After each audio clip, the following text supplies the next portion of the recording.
ഇന്നൊരു ഞായറാഴ്ചയാണ്. അപ്പം അതുപോലെ അടുക്കളയിലോട്ട് കയറിയപ്പോൾ മിയ എന്നോട് പറഞ്ഞു, അമ്മ ഇന്ന് എനിക്ക് എന്തെങ്കിലും സ്പെഷ്യൽ വേണമെന്ന്.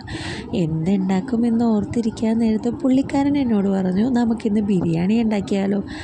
ഓൾ സെറ്റ് എല്ലാം ഉണ്ട്. അപ്പം ഞാൻ സവാളയും വെളുത്തുള്ളിയും ഇഞ്ചിയും പച്ചമുളകും എല്ലാം അരിയാൻ തുടങ്ങി.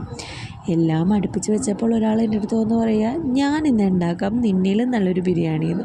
ആയിക്കോട്ടെ, എന്നിലും നല്ലൊരു ബിരിയാണിയോ, ഓക്കെ ഞാൻ റെഡി, എനിക്കിന്ന് ജോലി ചെയ്യണ്ടല്ലോ. അങ്ങനെ ഞാൻ മാറിക്കൊടുത്തു. പുള്ളി റെഡിയാക്കാൻ തുടങ്ങി.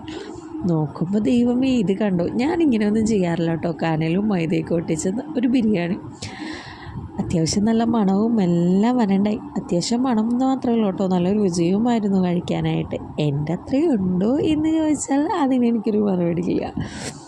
അതേപോലെ കഴിക്കാനും നല്ല രുചിയുണ്ടായിരുന്നു കേട്ടോ, ഒന്നും പറയാനില്ല. ആകെ കിട്ടുന്ന ഒരു ഞായറാഴ്ചകളിൽ അതെങ്കിലും വെറുതെ ഇരിക്കാം, കുറച്ച്